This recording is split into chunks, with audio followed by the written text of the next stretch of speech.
Pagi ini kita membahas tentang adab-adab yang mesti ada pada setiap orang yang berwukuf di sana. Yang pertama adalah at-tawajjuh min Mina sabah at-tasi' ila Namira bi tariqi dhabbi li fi'li sallallahu alaihi wasallam. Yang berangkat menuju Mina itu setelah pagi hari tanggal 9. Artinya kita pagi ini misalnya tanggal 9 Zulhijjah, maka dia sudah harus berangkat ke Arafah. Seluruh jemaah haji yang berada di Mina, maka dia sudah harus berangkat ke Arafah ya di pagi harinya. Kalau nanti atau tahun ini adalah tanggal 10-nya hari Sabtu, maka seluruh jemaah haji sudah harus berangkat dari Mina pagi Jumat. Pagi Jumat. Kalau di Saudi hari tanggal 10 Zulhijjahnya adalah hari Sabtu, maka seluruh jamaah haji sudah harus berangkat ke Mina, ya, ke Arafah dari Mina pada pagi Jumatnya, sehingga mereka wukuf di Arafah di hari Jumat sampai terbenamnya matahari. Ini yang pertama. Yang kedua, al-ightisalu ba'da az-zawali lil-wuquf bi Arafah wa huwa masyru'un hatta lil haidi wan nufasa. Yaitu disunahkan dan dianjurkan untuk mandi bagi yang berwukuf. Ya, kalau seandainya di Arafah itu memiliki kesulitan, maka ini bisa dilakukan di pagi hari. Dan di Arafah tentu tidak seperti di tempat lain. Di Arafah tunggu sangat padat, jumlahnya sangat banyak. Ya, dan tentu di sana harus cerdas dan harus bisa membagi waktu. Kalau tidak, habis waktunya di antrian untuk ke WC saja. Jutaan manusia di sana. Maka harus pandai-pandai menjaga diri dan membagi waktu sehingga tidak habis waktunya untuk berada di antrian untuk bisa ke hammam. Nah, apakah bagi semua orang yang berwukuf itu disunahkan untuk mandi? Iya. Sampai wanita yang haid sekalipun atau yang nifas sekalipun, jika ada maka disunahkan. Maka di sini juga kemudahan dari syariat dari Nabi SAW, dari agama yang mulia ini, bahwa siapapun dari kaum muslimin dan muslimat yang melaksanakan ibadah haji, dia misalnya seorang wanita, katakan dalam bab ini dia haid hari itu, dia tidak suci, dia bisa berwukuf di Arafah. Hatta an-nufasa, wanita-wanita yang nifas pun bisa wukuf di Arafah. Bayangkan, walaupun hukumnya ini subhanallah sudah dibahas oleh para ulama, jika seandainya ada maka wajib bagi yang haid dan nifas untuk bisa wukuf di sana. Subhanallah, ini juga bagian dari keringanan agama.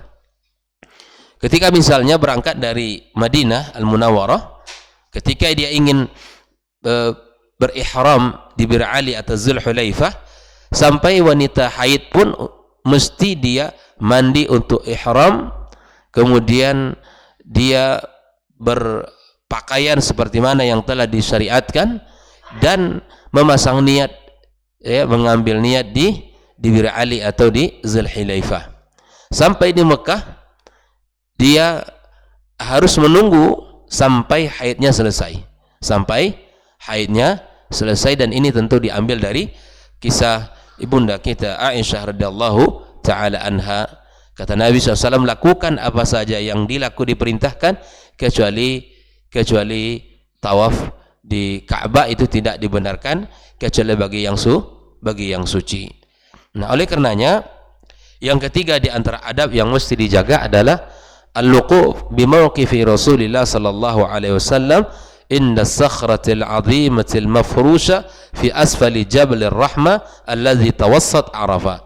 Ya, kita berwukuf di tempat wukufnya Rasulullah sallallahu alaihi wasallam, ya, di bawah bukit Jabal Rahmah, dan ini merupakan pertengahan dari Arafah itu sendiri. Namun hal ini juga dibolehkan oleh para ulama bahwa Arafah merupakan tempat wukuf bagi seluruh jemaah haji. Yang penting di Arafah. Ya, jangan sampai di luar Arafah. Ya. Kalau wukuf di luar Arafah berarti tidak boleh. Alhamdulillah hari ini kalau di Arafah itu sudah dibuatkan tanda, ya mulai zaman dulu dibuatkan tanda bidayah wa nihayah. Dimulai dari startnya Arafah itu di sini dan akhirnya di sini. Berakhir di situ. Maka pastikan kalau kita sedang di Arafah dan di lokasi Arafah itu sendiri. Yang keempat, ikhwani kaum muslimin dan muslimat, az-zikru wad-du'a wal-iktsaru minhuma, memperbanyak zikir dan doa di Arafah itu. Karena betapa banyak orang yang wukuf tapi tidak mengerjakan zikir. Betapa banyak orang yang mendapatkan nikmat bisa wukuf di Arafah tapi tidak berdoa kepada Allah. Sibuk dengan kegiatan-kegiatan yang lain. Itu tadi yang seperti saya sampaikan, kita bahas pada pertemuan sebelumnya, banyak orang yang di Arafah itu reunian, sibuk, kebetulan sama-sama haji gitu. Dan maktabnya sama-sama dekat, tempat tinggalnya sama-sama dekat. Maka mereka reuni di sana, ngobrol dari zuhur sampai asar. Ya, kemudian ditambah dengan foto-foto, cerita dan seterusnya.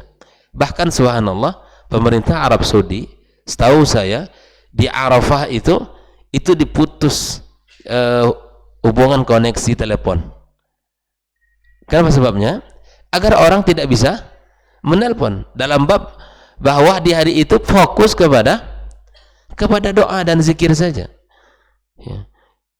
Di Arafah itu sinyalnya susah itu, karena sengaja wallahu ta'ala alam, ya, oleh pemerintah Arab Saudi biar semua orang yang berhaji, ya, semua orang yang berhaji bisa konsentrasi, hanya fokus untuk doa dan zikir di sana. Bahkan ibadah salat saja diqasar dan dijamak. Bayangkan, zuhur dengan asar ya dikerjakan di waktu zuhur, asar diqasar, zuhur diqasar dan dijamak, agar kita punya waktu yang lapang untuk berzikir dan berdoa, dan banyak waktu untuk kita bertadarruk kepada Allah Subhanahu wa ta'ala. Padahal salat itu juga merupakan salah satu ibadah yang sangat agung. Namun di antara syariatnya di Arafah adalah dijamak dan diqasar. Nah, namun walaupun demikian, terkadang memang orang yang tidak mendapatkan taufik dari Allah Tabaraka wa ta'ala, ya tetap saja menghabiskan waktunya pada perkara-perkara yang tidak berguna dan bermanfaat baginya. Zikir dan doa menghadap kiblat sampai terbenam matahari di hari itu, ya, sampai terbenam matahari. Semakin sore kita rasakan semakin syahdu kita berdoa, ya, tanpa terasa air mata mengucur dengan deras. Hati kita ya merasa dekat dengan Allah Subhanahu wa ta'ala, ya, iman kita semakin kuat dan meningkat, perasaan kita semakin tajam bahwa kita benar-benar bertaubat kepada Allah Subhanahu wa ta'ala dan menyesali atas segala apa yang telah kita lakukan selama ini. Ya, yang paling afdal untuk kita kerjakan adalah kita di mana kita bertaubat kepada Allah Subhanahu wa ta'ala. Nah, yang kelima adalah qaulul ifadah min Arafah ala tariqil ma'zimin aw la ala tariqid dhab alladhi ata min, lianna Rasulullah SAW kana min hadihi ay ya'tiya min tariqi wa yarji' min tariqin akhar. Kalau kita ingin berangkat dari Arafah ya untuk tawaf ifadah, maka berbeda jalan seperti yang dilakukan Rasulullah sallallahu alaihi wasallam. Kemudian yang keenam, as-sakinatu fis sayri wa 'adam al-isra' fi.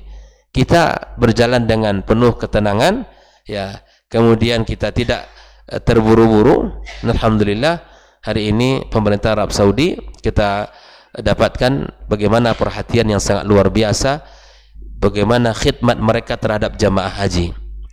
Maka subhanallah, hanya orang-orang yang tidak memiliki hati dan tidak memiliki rasa cinta, ya, itulah yang senantiasa mencela dan senantiasa ya mengupat apa yang telah dilakukan oleh pemerintah Arab Saudi. Kita tidak pernah melihat seperti apa yang mereka lakukan, bagaimana ya pengorbanan pemerintah Arab Saudi memberikan fasilitas-fasilitas yang cukup dan sangat luar biasa, bagi para jemaah, kenyamanan jemaah, ya, diperhatikan, diberikan perhatian oleh mereka, diberikan ya kemudahan-kemudahan oleh mereka, mulai dari awal kedatangan mereka di Arab Saudi sampai mereka pulang nanti, diberikan kemudahan-kemudahan. Para muhsinin di sana, bahkan pemerintah di sana, kita melihat beberapa kontainer makanan-makanan diberikan secara gratis oleh pemerintah Arab Saudi kepada seluruh jamaah. Yang kehausan, air bisa dapat di mana saja.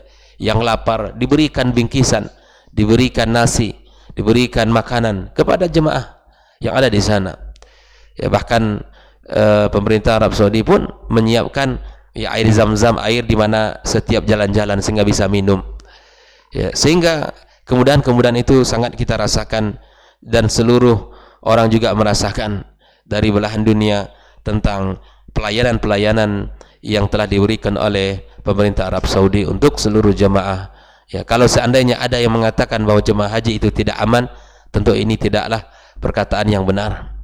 Haji itu aman, dan haji yang dilakukan itu adalah sangat mudah, dan itu dirasakan oleh para jemaah kita, mulai keberangkatan sampai kepulangan ke negeri kita.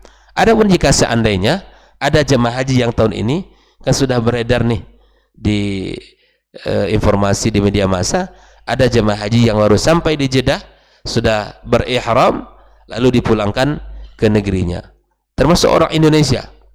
Nah, ini bukanlah karena mereka Arab Saudi, ya, bukanlah mereka menginginkan mereka tidak haji, tapi tentu setiap negara punya aturan-aturan, setiap negara punya syarat-syarat. Maka barangkali inilah nasihat kita untuk seluruh pelaksana, ya, ibadah haji dari biro-biro travel yang bisa memberangkatkan, maka penuhilah syarat-syarat tersebut sehingga tidak menzalimi para jemaah. Kita lihat yang hari ini berangkat haji furoda namanya.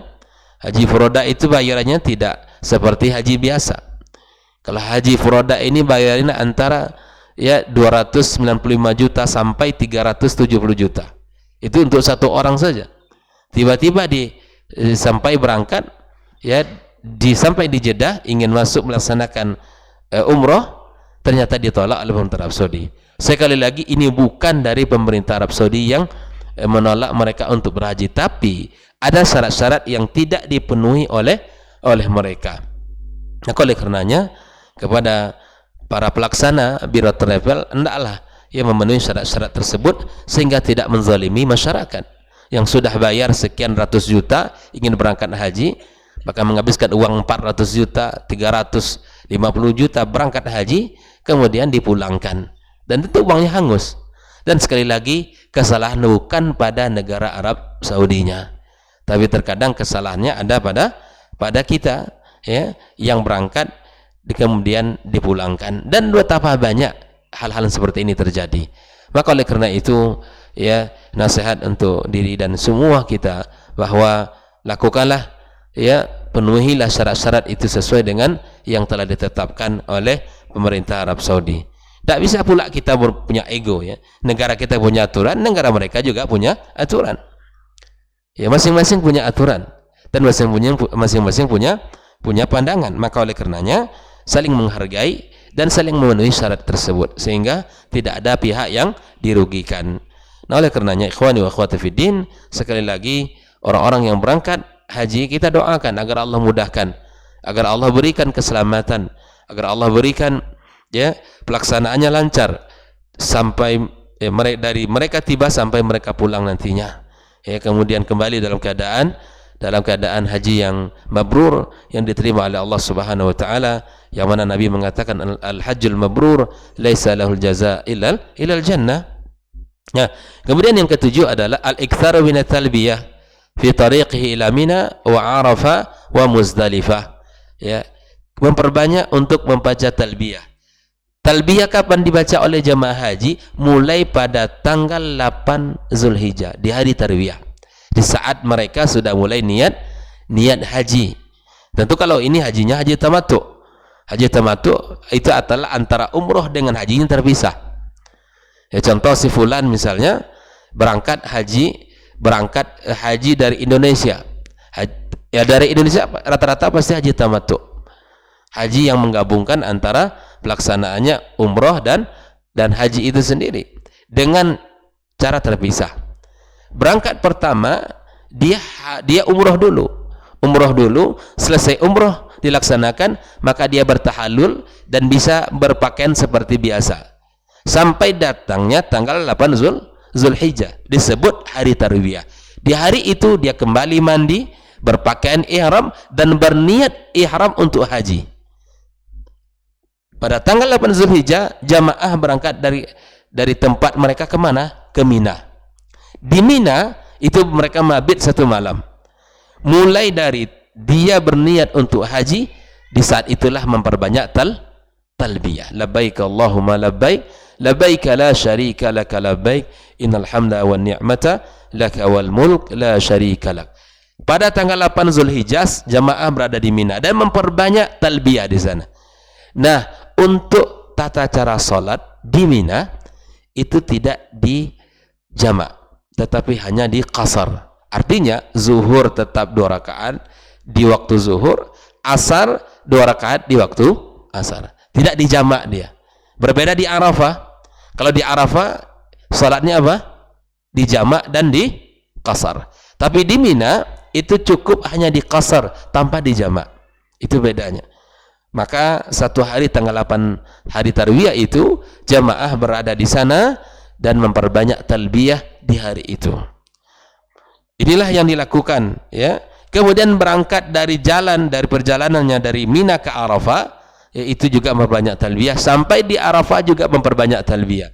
Di Muzdalifah mabit di sana pun memperbanyak talbiyah, sampailah pada tanggal hari 10 bulan Zulhijjah, yaitu di mana melontar Jumrah Aqabah. Disitulah sudah selesai membaca talbiyah. Nah, kemudian iltiqatu sab'i hasayat min Muzdalifah lirami jamratil Aqabah.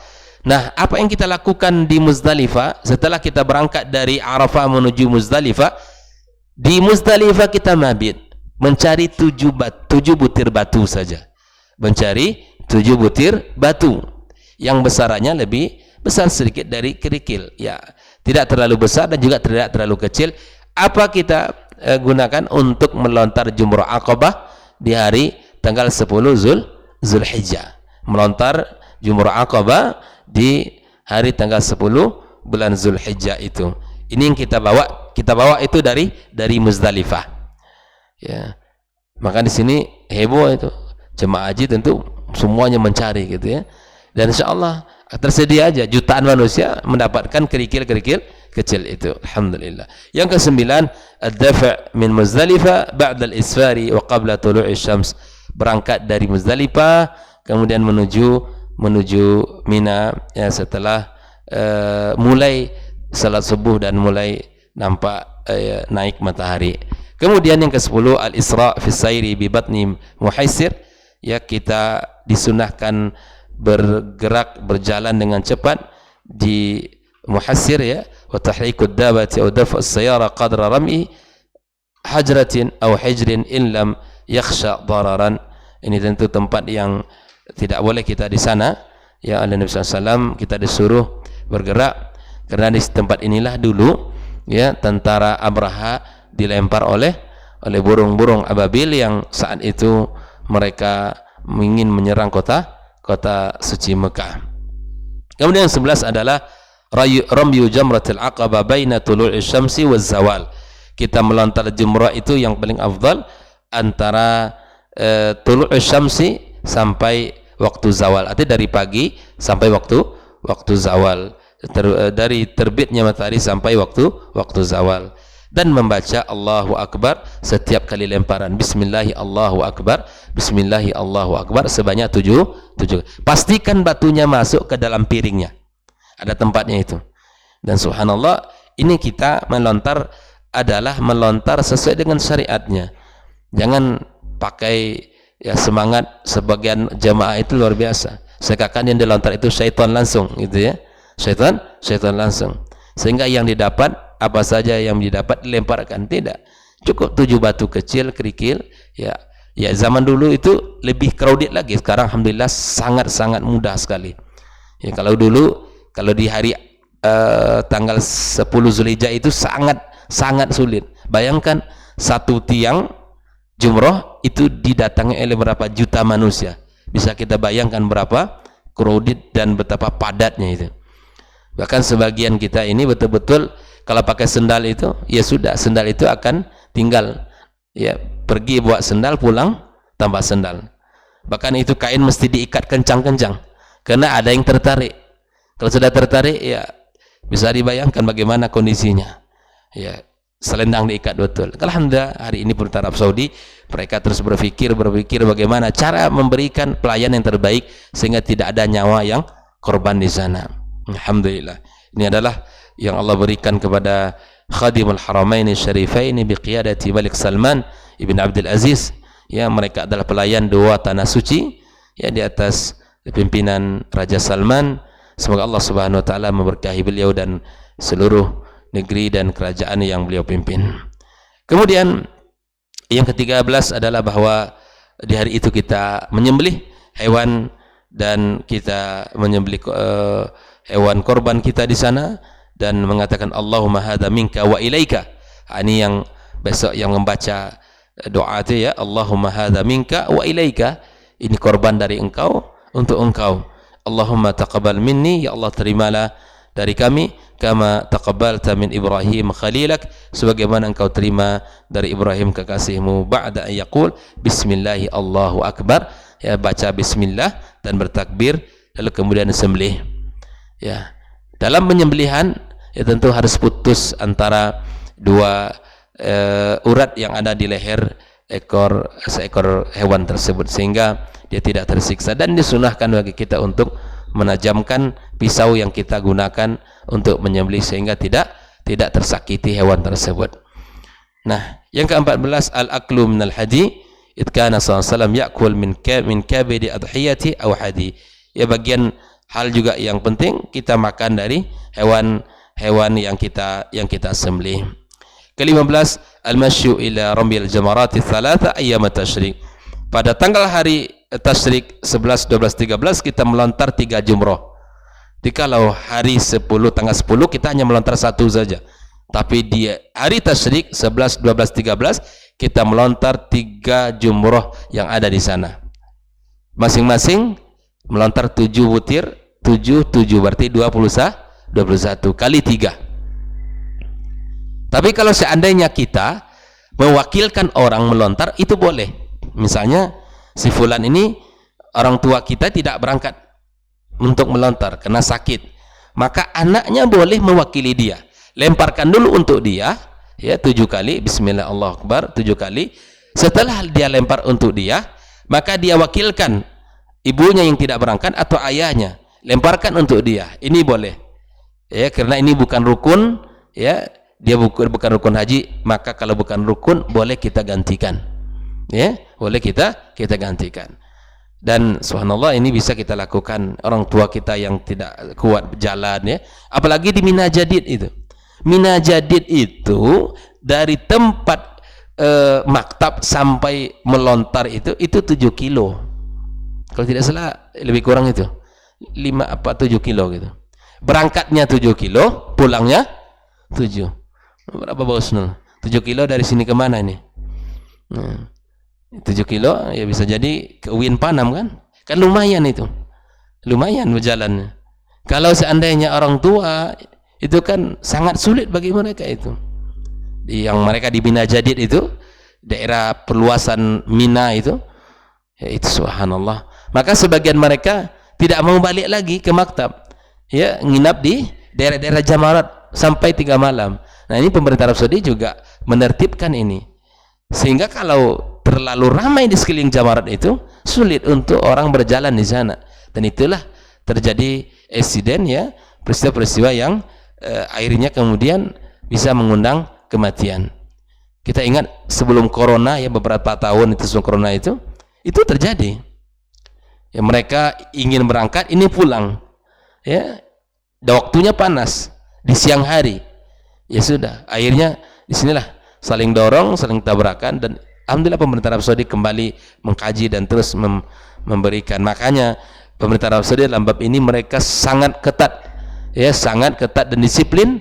Jangan sampai ada jemaah yang melanggar dari aturan ini, karena itu akibatnya fatal, akibatnya sangat fatal, ya, apalagi dalam melawan arus yang ada itu.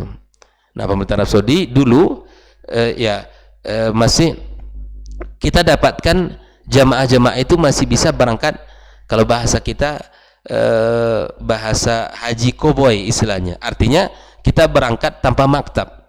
Tapi beberapa tahun belakangan ini tidak ada jemaah haji yang tanpa punya maktab, masih semuanya pada maktab. Kalau dulu masih muda, ibaratnya kalau kita ingin berangkat haji bisa saja ke Mekah, ya, dapat tasrih misalnya, dan kita bisa berjalan kaki di masyair itu, di Mina, Arafah, Muzdalifah, bisa berjalan kaki. Kalau sekarang tidak. Bahkan orang-orang yang tinggal di Arab Saudi saja, mukimin, orang negeri, orang bangsa kita, misalnya orang Indonesia tinggal di sana, ingin berangkat haji mesti ikut daftar di travel. Bayangkan itu. Jadi ditertibkan oleh pemerintah Arab Saudi. Di mereka orang Arab Saudi atau orang mukimin di sana yang bukan Arab Saudi, mereka kalau ingin haji mesti daftar ke travel. Kalau tidak salah tahun ini bagi mukimin di sana itu berangkat lebih kurang 15.000 rial, lebih kurang, atau antara 10 sampai 15.000 rial. Berapa uangnya? Ya, lumayan uangnya, kali saja 4.000 satu rialnya, ya. Jadi lebih kurang sama pula berangkat dari orang yang haji dari Saudi, ya, tinggal di Jeddah misalnya, ingin berangkat haji dia, itu hampir sama pula biayanya dengan orang Indonesia yang berangkat dari sini ke sana. Ini tujuannya adalah untuk menertibkan sehingga tidak ada yang haji koboi, kalau bahasa orang kita di sana, haji tanpa ada tempat dan tanpa ada makan. Nah, ini semua ditertibkan agar pelaksanaannya lancar dan jemaah haji nyaman, dan kenyamanan jemaah haji adalah prioritas bagi bangsa negara Arab Saudi atau bagi negara Arab Saudi. Di kenyamanan jemaah haji adalah prioritas. Mulai dari kedatangan, saya sampaikan ya, jemaah haji kita di sana itu yang sakit itu semua gratis. Bayangkan ada jemaah haji kita yang pasang ring. Kalau pasang ring itu kabarnya kalau di Indonesia ini jantungnya itu tidak kurang dari 100 juta, 150 juta. Di sana gratis. Bahkan subhanallah ada jemaah haji yang seharusnya mereka dioperasi, dia lakukan tindakan di negeri ini dengan biaya yang tidak sedikit, di sana semuanya gratis. Bayangkan, seluruhnya ditanggung oleh kerajaan Arab Saudi. Di seluruhnya ditanggung. Apapun penyakitnya ditanggung di sana. Biaya berobat selama di sana semuanya ditanggung. Itu adalah ya, kelebihan dan kebaikan negara Arab Saudi kepada umat Islam secara umum dimanapun dia berada. Nah, oleh karenanya ikhwani wa akhwati fiddin, ini mesti kita lihat dari sisi-sisi ini, sehingga kita tidak hanya memandang dari sisi negatif saja, tidak memandang dari sisi kekurangan saja. Negara Arab Saudi punya kekurangan, kita pun punya, ya. Tapi kita yakin bahwa apa yang telah mereka lakukan untuk negeri-negeri kaum muslimin itu sungguh-sungguh sangat banyak, mulai dari pelaksanaan ibadah umroh, haji, mulai dari beasiswa yang mereka berikan, mulai dari bantuan ya untuk membangun masjid, membangun sekolah, beasiswa, semua mereka lakukan. Bahkan daging-daging yang dipotong secara resmi di sana itu diberikan kepada kaum muslimin secara umum di negeri-negeri yang sangat membutuhkan. Kemudian yang terakhir adalah bahwa al-wuquf li doa mustaqbil al-qiblah, ya, kita berdoa setelah melontar jumrah menghadap kiblat, ba'da rambil jumratil ula wa tsaniyah duna tsalitsah. Di berdoa itu melontar jumrah, kemudian kita berdoa menghadap kiblat, kemudian melontar lagi jumrah yang kedua, ya, kemudian kita menghadap kiblat dan berdoa. Kalau jumrah yang ketiga tidak, li'annahu la du'a yustahabu indaha id kana sallam yarmiha wa yansarif. Setelah jumrah yang ketiga itu cukup dilempar kemudian bubar. Ya, inilah sunnah-sunnah yang mesti kita jaga. Kemudian Yang terakhir ini ramyu jumratil aqabah min batnil wadi mustaqbilan laha ja'ilan al-baita an yasari. Jadi kalau kita melontar itu, maka al-haram di sebelah kirinya, atau Mekah di sebelah kirinya. Mudah-mudahan apa yang kita bahas pagi ini menambah ilmu bagi kita bersama. Dan jika ada saudara-saudara kita yang berangkat haji, maka ingatkan ya kepada kaum muslimin dimanapun berada yang berangkat haji, saudara-saudaranya, keluarga-keluarga, ingatkan agar bisa melaksanakan ibadah sesuai dengan sunnah Rasulullah SAW. Karena haji, kata Nabi, khudhu anni manasikakum. Ada dua ibadah yang Nabi katakan langsung harus dipelajari betul seperti apa dan bagaimana Nabi mengerjakan. Yang pertama adalah haji, ya khudhu anni manasikakum, ambillah cara ibadah haji kalian dari saya. Yang kedua ibadah salat, sallu kama ra'aitumuni usalli, salatlah kalian sebagaimana aku salat. Ini menunjukkan betapa salat dan haji ini betul-betul kita pelajari dengan detail bagaimana Rasulullah sallallahu alaihi wasallam melaksanakan, sehingga tidak ada dari ibadah ini yang tidak selesai. Permasalahan terakhir adalah bagaimana seandainya wukuf di Arafah, ya, tanggal 9 Zulhijjah di sana dengan 9 Zulhijjah di negeri kaum muslimin tidak sama. Nah, ini tentu pembahasannya sudah banyak disampaikan oleh para ulama kita, bahwa bagi yang tinggal di Arab Saudi atau yang sedang berwukuf, maka mereka mengikuti apa yang telah ditentukan oleh negara tersebut. Namun kita di negeri ini dan di negeri kaum muslimin yang lain, maka kita mengikuti keputusan yang telah diambil oleh pemerintah kita.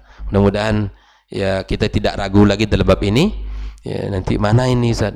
Kita puasa yang mana? Puasa 9 Zulhijjah ketika sedang wukuf, atau ketika 9 Zulhijjah yang ada di negeri kita yang ditentukan oleh pemerintah kita. Maka jelas bahwa orang yang sedang di sana, yang sedang haji atau sedang berada di negeri atau di kerajaan Arab Saudi, di bangsanya, maka di sana mereka sesuai dengan apa yang telah ditetapkan oleh pemerintahnya. Dan bagi kita yang hari ini di Indonesia, maka tentu mengikuti apa yang telah disampaikan oleh pemerintah kita. Semoga bisa kita pahami dan tidak bingung lagi, sehingga tidak lagi banyak pertanyaan-pertanyaan dalam bab ini, dan semoga kita bisa mengembalikan semuanya kepada Allah Subhanahu wa taala. Wa sallallahu ala nabiyyina Muhammadin wasallam. Subhanakallahumma bihamdika asyhadu an la ilaha illa anta astaghfiruka wa atubu ilaik. Wassalamualaikum warahmatullahi wabarakatuh. Orang yang keluar dari rumahnya menuju rumah Allah untuk menuntut ilmu syar'i, maka sungguh dia sedang berjalan di jalan ilmu, dan itu akan memudahkannya untuk menuju surga Allah Subhanahu wa taala. Man salaka tariqan yatlubu fihi ilman salakallahu bihi tariqan min turuqil jannah. Barang siapa yang menempuh sebuah jalan yang ditempuhnya adalah jalan menuntut ilmu, maka Allah akan mudahkan jalannya untuk menuju surga Allah Subhanahu wa taala. Orang yang berangkat ke masjid untuk menuntut ilmu syar'i dianggap sebagai jihad fi sabilillah.